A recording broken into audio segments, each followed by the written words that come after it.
또 인사 나누시면서 성도 간의 교제를 이루기로 합니다. 새 계명은 사랑입니다. 함께 인사 나누도록 하죠. 여러분, 오늘은 조금 시작하기에 앞서서 꼼꼼하게 한 번만 짧게 보고 갔으면 좋겠습니다. 요한일서 2장 7절을요 우리 함께 큰 목소리를 같이 읽겠습니다. 시작.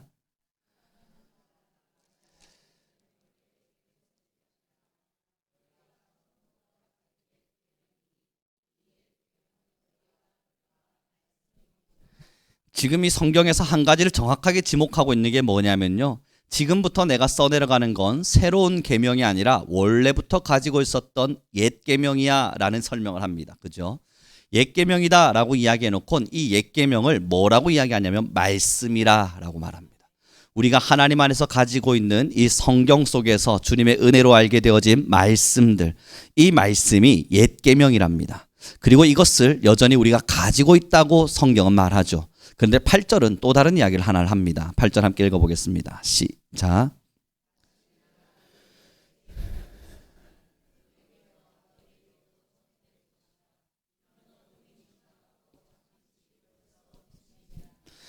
그리고 나서 8절에 보니까 다시 무언가를 써내려갈 텐데 그 써내려가는 것은 새 계명이라 이야기합니다.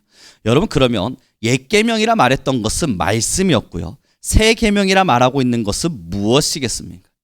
이 뒤에 하나님께서 지금 내가 너에게 새로운 새 계명을 쓴다 말씀하시면서 뒤에 나오는 게 바로 사랑이에요. 그렇다면 이제 우리가 명확하게 알게 되는 것은 하나님의 말씀을 갖는다는 건 원래 고대로부터 시작해서 지금까지 늘 있어 왔던 것이고, 그 말씀은 늘 우리의 삶 속에서 함께 있었습니다. 그런데 예수 그리스도의 죽음으로 말미암아 새로운 계명 하나가 우리에게 정확하게 던져진 거예요. 그 계명이 바로 사랑인데요, 오늘의 본문을 한 번 더 읽어보았으면 좋겠습니다. 함께 읽도록 하죠. 우리 본문의 말씀을 읽어볼 때에 11절의 말씀입니다. 시작.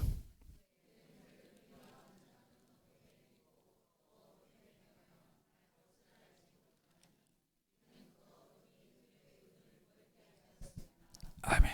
그리고 나서 11절에 새 계명이 사랑이란 이야기를 던져놓고는 11절에 뭐라 이야기하냐면요, 만약에 형제를 미워한다면 그는 새 계명 안에 있는 사람이 아니라, 예수 그리스도 안에 있는 사람이 아니라 어둠 속에 있는 사람이라고 말하고 있어요.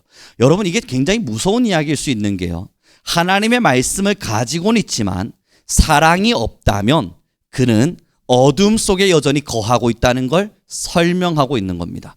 그러면서 우리는 좀 뒷구절들도 함께 좀 보았으면 좋겠는데요, 우리 15절의 말씀을 함께 읽어보았으면 좋겠습니다. 함께 읽습니다. 시작.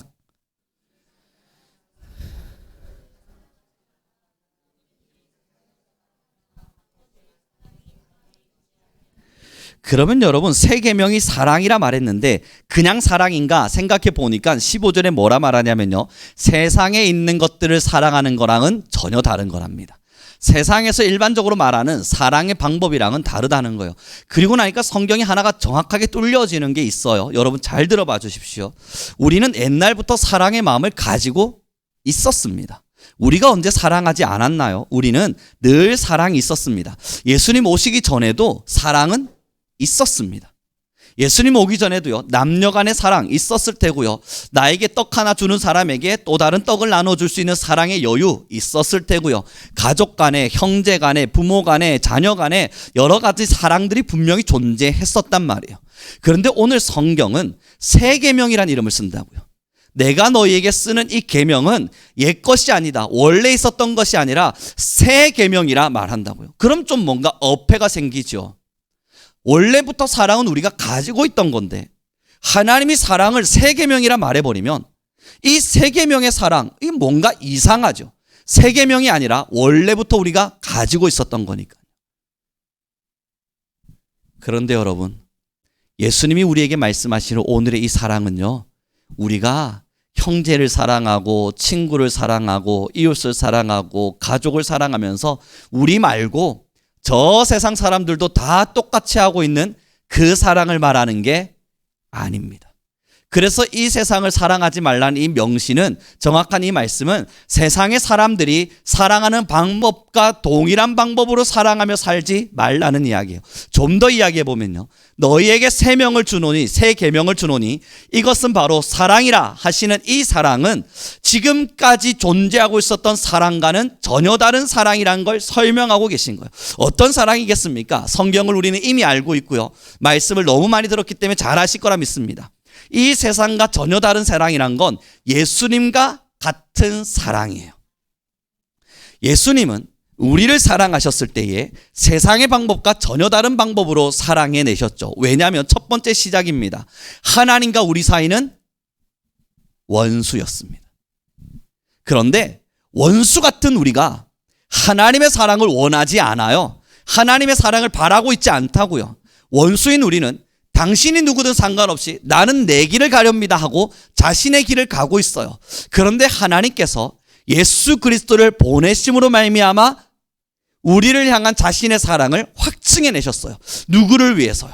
한 번도 쳐다보고 있지 않는 원수를 위해서. 여러분 자세히 들어봐 주십시오. 세상의 일반적인 사랑은 제가 물 한 컵 주면 슬기도 저한테 물 한 컵을 줘야만 합니다. 이게 사랑이죠. 그게 아니라면 혈연으로 묶여있든 지연으로 묶여있든 아니면 인맥으로 묶여있든 뭐로라도 묶여있어야 사랑이라고 하는 게 주고받아질 수 있습니다. 그러나 세상과 다른 새 계명의 사랑은 시작부터가 원수를 향해 있어요. 나에게 좋은 것을 주는 사람이 아니라 나에게 좀 더 나은 삶을 만들어 가질 수 있는, 내가 충분히 사랑할 만한 그런 조건을 가지고 있는 사람이 아니라 예수님의 그 사랑, 새 계명의 사랑의 시작부터가 방향이 원수를 향해 있습니다. 그럼 성경이 뭘 말하는 줄 아세요? 이 원수를 사랑하는 새 계명 안에 너희가 머물러 있지 않다면 너희는 어둠에 있는 것과 같다는 설명을 하고 계신 거예요. 무시무시한 말씀일 수도 있어요. 여러분, 우리가 누군가를 나 사랑하고 있습니다. 저는요, 저와 함께 해주시는 우리 개똥이도 사랑하고요, 말똥이도 사랑하고요, 우리 철수도 사랑합니다 라고 말할 때 하나님이 말씀하실 겁니다. 그건 새 계명의 사랑이 아니니라. 새 계명의 사랑은 가장 먼저 시작이 원수를 향해야 합니다. 두 번째가 뭔 줄 아세요? 원수를 향해 갔더니 꽃길이 만들어지나요? 아니요. 원수를 향해 갔더니, 여러분 그런 거 우리 상상할 때 있지 않습니까? 저 예전에 아이들을 키우는 일을 할 때요, 제일 제가 상상한 일이 뭔 줄 아세요? 아이들에게 가서 사랑한다 몇 마디 던져주고 밥 몇 끼 사주고 마음 좀 녹여주면 이 아이들이 저한테 흠뻑 빠져서 하나님이 갑자기 기적 같은 일들을 일으키셔서, 목사님, 그땐 제가 전도사니까요, 전도사님 말씀만 하십시오, 전도사님의 말씀에 제가 순종하겠습니다 라고 하며 대단한 역사가 일어날 거라고 저는 생각했었다고요. 근데 막상 시작했습니다. 한 달 지나고 두 달 지나도 칼부림이 멈추지를 않아요. 나는 예수님의 사랑으로 원수에게 가는 것, 원수도 아니죠. 그럼에도 저들을 사랑해야겠다 하고 갔음에도 불구하고 사건, 사고, 문제는 늘 있었고요, 어떤 꽃길도 만들어지지 않았습니다. 신앙인이 가지고 있는 가장 큰 오해가 뭔 줄 아십니까? 예수님의 이름을 가지고 나아가면 대단한 변화가 일어날 거란 기대감입니다. 사랑하는 성도 여러분, 그러나 그건 오해이고요, 거짓말입니다. 왠 줄 아세요? 지금도 저는 싸우고 있거든요. 하나님의 사랑이 너무 좋다고 말하고 있는 저는 여전히 저의 죄성과 싸우고 있거든요. 하나님의 사랑이 너무 좋아서 주님의 말씀대로 살기를 원합니다라고 고백하고 있는 저는 여전히 하나님의 말씀대로 살지 못해서 이 죄성 때문에 괴로워하며 살거든요. 하물며 제 말 몇 번 듣고 하나님 말씀 몇 번 들어서 그래요, 이제 내가 교회 한번 가볼게요 하는 그 사람이 엄청난 변화를 일으킨다? 그럴 리가 만무하죠. 수십 년을 신앙해도 안 되는 것을 한순간에 가능하다는 게 불가능한 이야기예요. 그런데 예수님의 사랑은 그들마저도 그들에게도 해요. 원수를 향했던 것이 첫 시작이라면, 가면 그들이 환호성을 지르면서 나를 환대해 줄 것만 같지만 아니에요. 내 필요가 떨어지고 나의 욕망에 뭔가 만족을 시켜주지 못하면 언제든지 죽어라고 돌멩이를 던질 수 있는 그 사람들, 그 환경에서조차도 꿋꿋하게 서서 하나님, 저들의 잘못을 저들에게 돌리지 마옵소서. 예수님이 우리에게 쓰신 새 계명의 사랑은 여기 있습니다. 그럼 여기서 끝이냐고요? 그게 아니죠.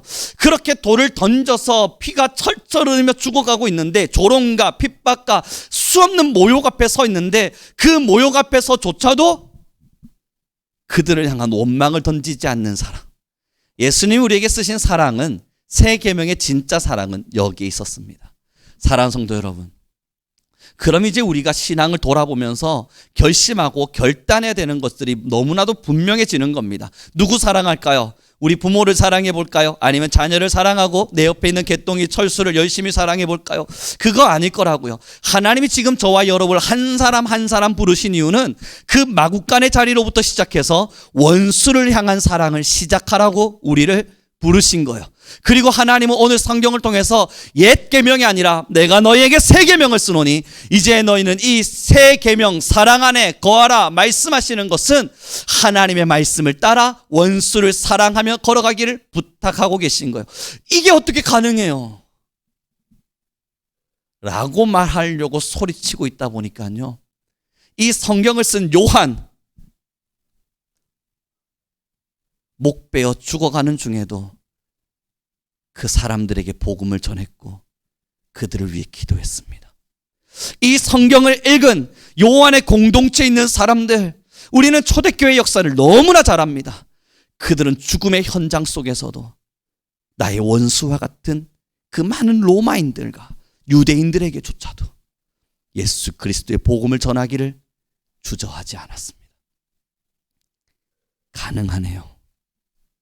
그들은 그 새 계명을 명확히 받았고 그 새 계명을 따라 걸었습니다. 사랑하는 성도, 우리 옆 사람에게 좀 이렇게 인사했으면 좋겠습니다. 새 계명은 원수부터 시작하는 거랍니다. 그런데 여러분, 이거 이제부터 고민해야 될 문제가 생기잖아요. 아니, 내 옆에 있는 아내도 자녀도 내가 제대로 못 살아가는데 원수를 어떻게 사랑합니까?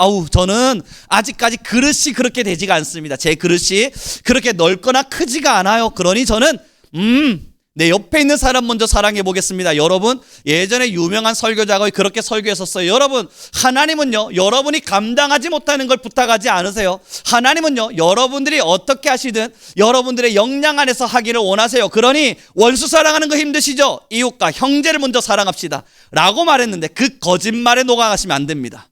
사랑하는 성도 여러분, 그 거짓말에 절대 속으셔도 안 돼요. 언제 여러분 우리가 완벽히 이웃을 사랑할 수 있어요? 언제 자녀가 완벽하게 사랑이 됩니까? 언제 내 친구가 완벽한 사랑으로 예뻐 보여요? 조금만 말 잘못하면 또 토라지실 거 아닙니까? 조금만 뭔가 실수가 일어나면 내가 쟤랑 20년을 사귀었지만 이제는 더 이상 못 보겠다. 미워지잖아요. 언제 우리가 이웃을 완벽한 사랑으로 사랑해낼 수 있죠? 그 그릇은 언제쯤 커지는 겁니까? 여러분, 불가능한 이야기라고요. 그러니 그런 설교에 놀아나셔서는 안 돼요. 기억하셔야 됩니다. 원수를 사랑할 수 있느냐 없느냐, 하나님은 그 판단을 우리에게 주신 적이 없어요. 성경은, 계명은 명령이에요. 계명이라고 하는 것은 지킬 것이냐 말 것이냐의 선택을 우리에게 주는 게 아니라 지키라고 명령하고 계시는 거예요. 다시 말해보면 하나님, 제 그릇이 부족해서 저는 못합니다. 그게 없단 말이에요. 그렇다면 하나님께서 성경 속에 이 정도의 신앙의 연수가 된 자는 새 계명을 따르라 라고 분명히 기록하셨을 거예요. 우리 하나님은요. 그러나 그런 기록을 하지 않으셨다는 건 누구라도예요. 누구라도 내 복음을 듣고 예수 그리스도를 믿었고 그의 사랑에 메인바 된 자라면 십자가를 지고 나를 따르라는 거예요. 안 되죠. 힘들죠. 어렵죠. 어떻게 우리가 우리를 사랑하지 않는, 또한 내 사랑이 필요하지 않다 말하는, 어쩌면 나에게 돌을 던지는 그들을 사랑할 수 있겠어요? 불가능한 이야기입니다만 초대교회의 역사를 다시금 돌이켜봅시다. 그들이 어떻게 그게 가능했을까? 여러분, 역사를 열심히 살펴보면 답은 너무나도 명확해요. 여러분, 이렇게 예를 들면 어떨까요? 제가 돈으로 예를 들어 봅시다. 우리가 돈이 제일 이해하기 쉽잖아요. 저 한 1,000억 가지고 있습니다. 제 통장 열어보시면 여러분 깜짝 놀라실걸요. 수천억 정도 제가 가지고 있거든요. 이 정도 돈을 저는 가지고 살아갑니다. 그런데 제가 한 번씩 이렇게 설교를 하면 진심으로 믿으시는 분들이 있어서 깜짝깜짝 놀랄 때가 있는데요. 여러분, 예를 드는 거예요. 제가 수천억을 가지고 있단 말이에요. 저는 수천억 부자예요. 그런데 길을 지나가는데 누가 저한테 와서 그 1원만 좀 나한테 달라고 부탁하네요. 나 수천억 가지고 있어요. 1원만 달라 그러네요. 왜요? 뭐가 필요하신데요? 1원이요? 제가 호주머니에 잠깐만, 수천억 자산가가 뭐 1원 들고 다니겠습니까? 한 5만 원 들고 다니겠죠. 그럼 그 5만 원이라도 꺼내다가 이거 갖다 쓰세요 라고 줄 수 있어요. 왜냐하면 넉넉하거든요. 여러분, 두바이의 부자들이 한 번씩 유튜브에 뜨는 걸 제가 보거든요. 길을 막 가다가요, 이 가난한 사람이 돈 좀 달라고 이렇게 구걸을 하고 있으니까 여러분, 급한데 헤이 하고 부르더니 여러분 딱 주는데 몇 억이에요. 그러니까 가끔씩 그런 마음 들잖아요. 두바이의 거지가 한국인의 중상층보다 나을 수도 있겠다, 뭐 이런 마음들도 여러분 드실 때가 있잖아요. 넉넉하니까 줘도 아깝지 않은 거예요. 왜 예수님의 사랑을 받은 사람에게 세 계명을 주노니 너희도 원수를 사랑하라 말씀하시는 줄 아세요? 그 완벽하고 풍만한, 충만히 넘치는 하나님의 사랑을 우리가 정말로 누리고 나면 넉넉하단 말이에요. 쪼그라져 있지 않다고요. 나 사랑 좀 해주세요 하나님. 날 좀 사랑해 주세요 하나님. 나 여전히 사랑에 목말라요 하나님. 나 지금 얼마나 불쌍히 살고 있는 줄 아세요 하나님. 다 뺏어가시고 다 가져가시고 모든 걸 무너뜨리신 이후에 하나님 도대체 뭘 남기신 겁니까? 그렇게 화내는 것이 아니라 오늘 찬양 속에 있었던 것처럼 홀로 외로이 고독 속에 있을지라도 주님 없이는 살 수 없네. 주님이 주시는 완벽한 만족이 존재한단 말이에요. 그것이 넉넉하게 우리 안에 채워지다 보니까 누군가가 나를 향해 돌팔매를 던질 때 괜찮아요. 여러분, 어린아이가 와서요 저한테 주먹질을 한 대 꽁 쳤다 쳐봐요.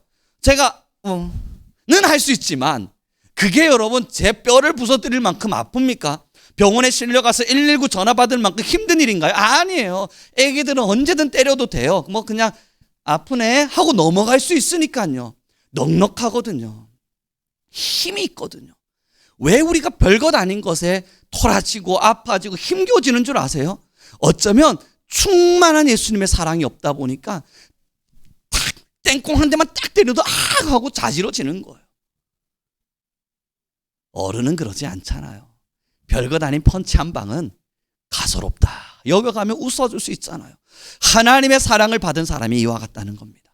하나님의 사랑을 받았다면, 예수 그리스도의 사랑이 정말 우리 안에 있다면 원수를 향해 가라 말씀하신 하나님 앞에 어떻게 갑니까 하나님? 묻는 것이 아니라 하나님 그렇다면 내가 한번 가보겠습니다. 하나님의 사랑의 넉넉함을 따라 내가 한번 나눠보겠습니다. 결심하게 되어지는 거예요. 여러분, 오늘 오후에요 제가 1시간 반가량 세례교육이 있었습니다. 이제 예수를 믿지 않는 친구들, 청년들 몇 명이 세례교육을 받고 얼마 후에 세례를 받아야만 하기에 오늘 온라인으로 세례교육을 시작했는데요.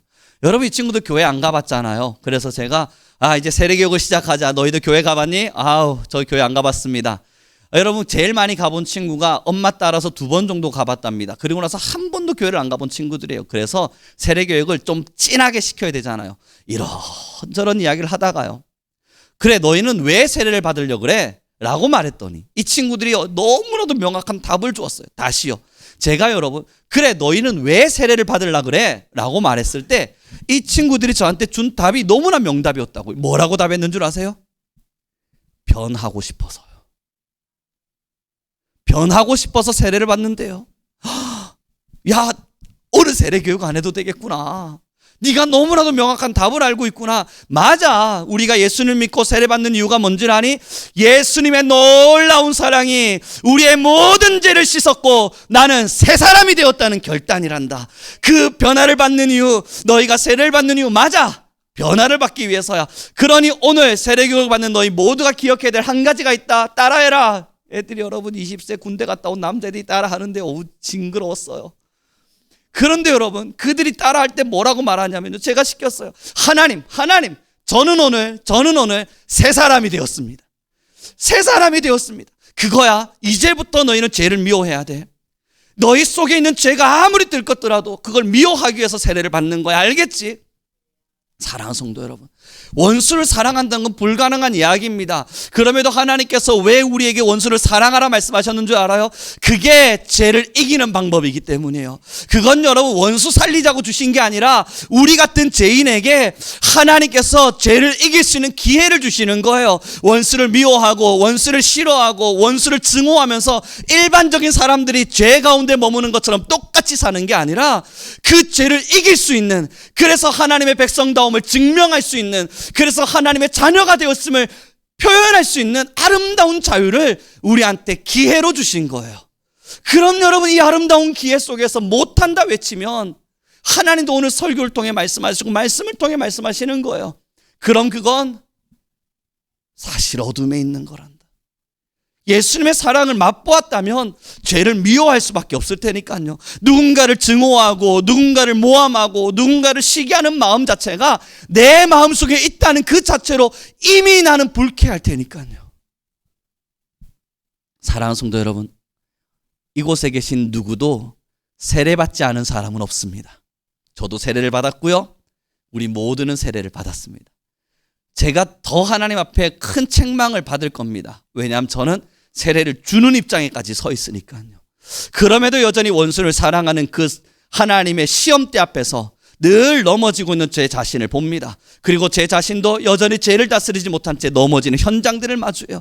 그렇기에 어쩌면 목회자가 하나님 앞에서 면류관을 받기보단, 저는 확신한다니까요, 어쩌면 더 많은 책망을 받을 수 있다고요. 그래서 야고보서에 너희는 선생 되기를 조심하라 말씀하신 이유가 이 이유이지 않을까 하는 생각이 들어요. 알니까요. 하나님 앞에서 아는 만큼 행동할 수 있어야 되는데 행동하지를 못하니까요. 하지만 우리 사랑하는 성도님들은 가실 수 있을 겁니다. 여러분들의 모든 길은 하나님의 시험대 앞에 있고 하나님이 지금도 여러분들의 삶을 달아보고 계신다는 걸 인정하셔야 됩니다. 그래서 여러분, 오늘부터 사랑하지 못할 자를 향해 보시죠. 사랑하기 싫은 자를 더 사랑해 보죠. 내게 돈 하나 주시는 분, 아니면 내게 떡 하나 나눠주시는 분에게 떡을 줘야겠다 마음 먹기보단, 이제 우리 교회는 내게 떡 준 사람에게는 떡을 받아다가 이 사람한테는 주지 마요. 그 떡 받아다가 나한테 떡 달라고 말도 하지 않는 사람, 내가 떡을 주면 갖다 버릴 것만 같은 사람한테 떡 하나 나눠줘 보는 거예요. 그리고 사랑해요 라는 말 한마디 던져보는 거예요. 그럼 여러분 해보셔서 압니다. 꽃길이 절대 안 열린다니까요. 더 칼을 들이고 제 속에 있는 것까지 빼먹으려고 합니다. 사람의 심보가 그렇잖아요. 떡 하나 내주면 그 안에 있는 것까지 쏙쏙 빼먹으려고 어떻게든 덤벼듭니다. 그때 여러분 기뻐하셔야 돼요. 오, 예수님은 피를 흘리셨지만 난 겨우 이 정도 뺏기네. 그럼에도 하나님께서 가라 말씀하시는 자리에 내가 그래도 머물러 있네. 사랑하는 성도 여러분, 그렇습니다. 여러 많은 시간들을 지나다 보니까 사랑해주는 사람에게 사랑을 주는 것만큼 쉬운 일은 없습니다. 그건요, 누구라도 할 수 있는 일입니다. 그러나 사랑을 주고 있는 사람들을 등지고 사랑이 필요 없다 말하는 그들을 향해 걸을 때 우리의 신앙은 점점 완성되어져 갈 겁니다. 우리 옆 사람에게 마지막 인사하죠. 우리는 이제 원수를 향해 가야 합니다. 여러분, 저 이번에 충격을 많이 받았는데요. 뭐냐면 전 지금까지 교수 평가가 시작되면요, 그 교수 평가가 한 번도 이렇게 낮은 점수를 받아본 적은 없어요. 늘 높은 점수를 받았는데 이번에도 높은 점수를 당연히 나올 거라 생각하고 교수 평가를 보면서 열었습니다. 자, 이번에는 얼마나 높을까 교만한 마음으로 오픈을 했지요. 한 번도 받아본 적 없는 완벽히 낮은 점수가 밑에 딱 깔린 거예요. 와, 이거 누구야? 어느 반이야? 그때부터 여러분 전 추적이 들어가야 되잖아요. 어느 반이야? 삼직가 이건 아니고 사이버 이것도 아니고 도대체 누구야? 하고 내려가는데 한 강의가 탁 보여요. 한 번도 받아본 적 없는 정말 최악의 점수, 외국인 수업이었습니다. 그때 여러분 제 마음속에 후회가 한번 탁 다시 찾아오면서 괜히 한다고 해서 이게 또 무슨 날벼락이냐. 아, 이 점수가 뭐냐. 상심에 있으면서요. 속상함도 들어와요. 왠 줄 아세요? 돈을 써도 걔들한테 더 썼어요. 마음을 빼앗아 보려고 여러분 되지도 않는 이 한국어 가르쳐 주면서 얘들아 나 봐봐 앞에서 재롱도 좀 떨어보고요. 애들 주목시켜 보려고 여러분 설교랑 강의는 다르잖아요. 설교에 여러분들이 주목을 해주시니까 제가 특별히 그냥 말로만 설명하지만 한국인 강의 말고 외국인 강의는 정말 재롱 떨고 있단 말이에요. 재롱까지 떨어가면서 여러 많은 일들을 했는데 애들이 막 까르르 웃고 즐거워했는데 아 됐다. 외국인 수업도 잘했어. 그리고 이들도 이제 예수님에 대해 좀 듣는 것 같네 라고 했는데 여러분 최악의 점수가 나온 거예요. 상심에 빠졌습니다. 그래서 제가 아내한테 말했죠. 야 내가 살다 이런 점수를 다 받아보네. 나 정말 최선을 다했는데. 그때 우리 아내가 뭐라 그랬냐면 당연한 거 아니에요? 그 무슬림 친구들이 많다면서요. 그때 깨달았어요. 맞네. 이게 무슬림 친구들이 많구나 여기에. 걔들이 나한테 기도 초소 안 만들어준다고 항의했던 걔들이었구나. 맞네. 얼마나 기분 나쁘겠어요. 그런데 여러분 제 마음에 갈등이 찾아왔다고요. 다음 주부터 내가 사주나 봐라 정말. 너희들 내가 몇 명 쌀국수 사준다고 약속한 놈들 없어. 그런 약속 없어. 여러분 괜히 기분 나쁜 거예요. 얼마나 열심히 가르쳤고 설명했는데 그 친구들이 저보고 자기들 쌀국수 좋아한다고 5명의 친구들이 찾아서 쌀국수 사달라고 그랬거든요. 중국인 여자애 한 명이 자기 생일이었는데 혼자 보냈다 그러길래 여러분 제가 돈 들여다가 생일 선물까지 사다가 주면서 선물은 초는 라이터 한 친구한테 라이터 빌려다가 라이터 다 켜주고 불어라. 학생들 전부 다 같이 노래도 불러주면서 잔치도 한번 베풀어 줬거든요. 그 이브라함이란 녀석은 타지에 있는 자기 나라 음식 한번 먹어보고 싶다 그래서 내가 천안에 너희 음식점 찾아보고 있어. 찾는 대로 같이 가자. 약속도 했었거든. 없어요 그런 거 이제. 딱딱하게 수업하고 아무것도 안 한 채 서서 하나님 믿어 하고 말 거야 라는 결심이 제 안에 들어오는 거예요. 오늘까지도 그랬다고요 여러분. 왜냐하면 어제 제가 그걸 봤거든요. 어제 밤에 이 점수표를 받아보곤 상심에 있었단 말이에요. 여러분 잘 모르시겠지만 낮은 점수 나오면 심할서 써야 돼요. 다시는 이런 점수가 나오지 않도록 최선을 다해 교수도 하도록 하겠습니다. 뭐 그 정도 낮지는 않았지만요. 그래서 마음에 상심에 있었는데요. 여러분 오늘 설교하면서 저 마음 바꿨습니다. 쌀국수 2번 사주자. 그래 쌀국수 2번 사주고 생일 잔치는 내가 다 챙겨주자. 여러분 비교가 되지는 않을 수 있겠지만요. 그럼에도요. 때론 우리가 살아가는 많은 삶 속에 우리가 기대했던 것과 다른 결과물들이 나타나면서 수많은 사람들이 우리에게 등을 돌릴 때가 있다고요. 그럴 때마다 여러분 그 자리에 서서 사랑해봤자 소용없네. 역시 줘봤자 소용없네. 역시 해봤자 아무짝에도 쓸데없네. 그렇게 상심하는 순간 우리는 예수님을 따라가지를 못합니다. 그때마다 여러분들은 생각하셔야 돼요. 아 역시 내가 오늘도 나를 미워하려는 사람에게 사랑 한번 베풀었다. 야 내 거 가져가려는 사람한테 그래 한번 빼앗겨 보았다. 감사한 거예요. 이 면류관은 이 땅의 것은 아닐 겁니다. 이 땅에서는 우리를 밀어나다 말할 수 있고요. 이 땅에서는 뭔가 뺏기는 것 같고 손해보는 것 같아서 답답한 가슴이 우리 모두의 마음에 채워질 겁니다. 그러나 여러분 하나님의 사랑을 딱 받고 나니까 제일 먼저 떠오르는 게 뭐냐요? 하나님의 사랑을 먼저 다 누리고 나니까 제일 가슴에 떠오르는 게 뭐예요?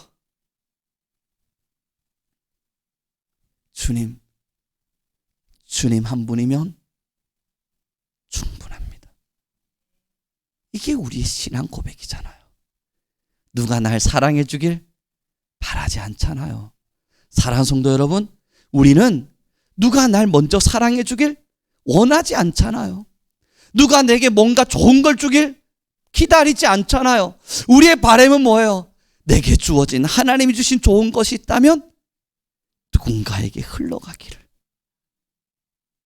그게 우리의 바람이잖아요. 이제 말씀을 정리해 가기를 원합니다.